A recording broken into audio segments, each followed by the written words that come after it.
एक रोगी रात में नहीं सोएगा, एक भोगी रात में नहीं सोएगा और एक योगी भी रात में नहीं सोएगा, क्योंकि उसके लिए भी रात बहुत सहायक होती है।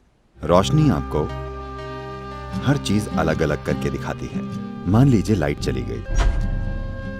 रात में कुछ ऐसा है कि सीमाएं थोड़ी धुंधली हो जाती हैं। तो योग के लिए, सेक्सुअलिटी के लिए, दोस्ती, नजदीकियां, पढ़ाई, फोकस, इन सभी चीजों के लिए रात ज्यादा सहायक लगती है।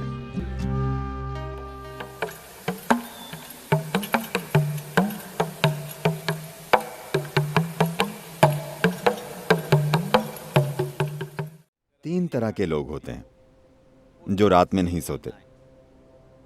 एक रोगी रात में नहीं सोता। रोगी का मतलब है बीमार इंसान, क्योंकि वो सो नहीं पाता। एक भोगी रात में नहीं सोता। एक सुख खोजने वाला रात में नहीं सोता, क्योंकि उसके कामों के लिए रात मददगार होती है। एक योगी भी रात में नहीं सोता, क्योंकि उसके लिए भी रात बहुत सहायक होती है। आप इनमें से क्या हैं, आप तय कर सकती हैं, मैं कुछ नहीं कहूंगा। रात में क्या खास होता है? देखिए, रोशनी। हमारे लिए रोशनी इसलिए कीमती है क्योंकि हमारी आंखें एक खास तरह से बनी हुई हैं। रोशनी आपको हर चीज अलग अलग करके दिखाती है। देखिए, अभी क्योंकि यहां रोशनी है, मैं इस इंसान को, इस इंसान को, इस इंसान को, इस इंसान को देख सकता हूं। मान लीजिए लाइट चली गई और अंधेरा हो गया, मैं बस लोगों के झुंड को देख पाऊंगा। मैं इस इंसान को, इस इंसान को, इस इंसान को नहीं देख पाऊंगा। तो रात में कुछ ऐसा है कि रात में सीमाएं थोड़ी धुंधली हो जाती हैं। तो योग के लिए, सेक्सुअलिटी के लिए, दोस्ती के लिए, नजदीकियां, पढ़ाई, फोकस, इन सभी चीजों के लिए रात ज्यादा सहायक लगती है, क्योंकि रात में आपके और दूसरे के बीच का अंतर कम हो जाता है। सिर्फ इसलिए क्योंकि हमारी आंखें इस तरह से काम करती हैं। जहां रोशनी ना हो, वहां हमारे अनुभव में हर चीज मिलकर एक हो जाती है। तो एक योगी, एक भोगी और एक रोगी, ये तीनों रात का इस्तेमाल करते हैं। आप भी इसका इस्तेमाल कर सकती हैं। इसमें कोई समस्या नहीं है, जब तक कि आप क्लास में सोती ना हो। अगर आप क्लास में नहीं सोती तो ये चलेगा, इसमें कुछ गलत नहीं है। मैं कुछ ऐसा था, मुझे ना उठाए तो मैं दिन में 1-2 बजे तक एक पत्थर की तरह सोता था। जागकर करवटें नहीं बदलता था, बस मुर्दे की तरह। लेकिन मैंने 12 साल की उम्र में योग करना शुरू किया।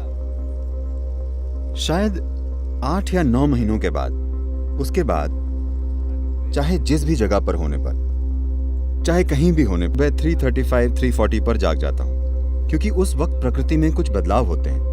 मेरा शरीर बस जाग जाता है। अगर मैं चाहूं, मैं उठकर जो करना चाहूं कर सकता हूं। अगर मैं ना चाहूं तो मैं थोड़ा और सो सकता हूं, लेकिन शरीर हमेशा जाग जाता है। तो आपको सिस्टम में थोड़ी संवेदनशीलता लानी होती है। देखिए, आप इस धरती के अंश हैं, हाँ या ना?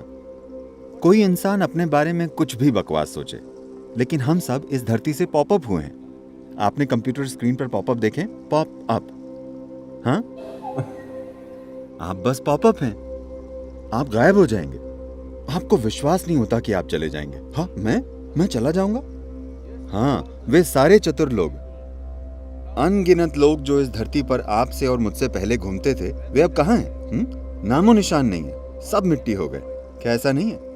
क्या वे पॉपअप नहीं थे? क्या आप पॉपअप नहीं है? को लग सकता है कि आपका जीवन शानदार है, वगैरह वगैरह। जहां तक धरती का सवाल है, वो बस अपनी मिट्टी को रिसाइकिल कर रही है। आपको उछालती है और फिर वापस खींच लेती है, उछालती है और फिर खींच लेती है। तो इस जरा से पॉपअप में अहम चीज, और सबसे अहम चीज ये है कि आप अपने भीतर संवेदनशीलता लाएं। ऐसी संवेदनशीलता कि जीवन का हर आयाम आपके अनुभव में आ जाए, इससे पहले कि आप मर जाएं। क्या यह महत्वपूर्ण नहीं है कि आप इस जीवन को हर संभव स्तर पर अनुभव करें, है ना? हाँ या ना? अनुभव का मतलब है, लोग सोचते हैं हमें हर दिन पार्टी करना है। नहीं, एक ही चीज आप कितनी बार करेंगे? इंसान के जीवन में खोजने के लिए बहुत कुछ है। आपको संवेदनशील होना होगा। संवेदनशील से मेरा मतलब है, क्योंकि इस शब्द का एक गलत तरीके से इस्तेमाल किया जाता है। इस मायने में जब लोग कहते हैं अरे वो संवेदनशील है, तो मतलब होता है वो जरा सी बात का बुरा मान जाएगी, है ना। आपके जीवन का संवेदनशील होना और आपके अहम का संवेदनशील होना दो अलग चीजें हैं। जीवन के संवेदनशील होने का मतलब है कि अगर आप इस हॉल में आते हैं तो आप यहाँ मौजूद हर चीज का अनुभव करते हैं, आपसे कुछ नहीं चूकता। अगर आप बाहर जाते हैं तो आप किसी चीज से नहीं चूकते। जीवन के हर आयाम को आपके अनुभव में आना चाहिए। तो संवेदनशीलता विकसित करने का मतलब है कि अगर आप अपनी आंखें बंद करें तो आप जान जाएं कि चांद अभी किस अवस्था में है, क्योंकि ये सब आपके शरीर में हो रहा है। हर दिन ये आपके सिस्टम में जाहिर हो रहा है। Every day it is playing in your system. Do you see if it's a full moon or a new moon, the entire ocean is coming up? क्या आपने ध्यान दिया है कि अगर पूर्णिमा या अमावस्या हो तो पूरा समुद्र उछलता है, ज्वार भाटा आता है ना। पूरा समुद्र ऊपर उठने की कोशिश कर रहा है।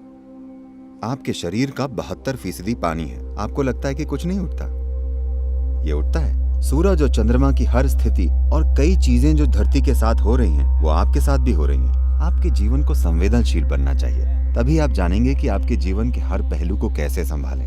संवेदनशील अहम मत बनाइए, अपने सामाजिक पहलू को संवेदनशील मत बनाइए। अगर आपके भीतर का जीवन संवेदनशील बन जाए और इस जीवन के साथ जो हो रहा है, अगर वो एक चीज आप जानते हैं, तो आप देखेंगे कि आपका जीपीएस ऑन हो गया है।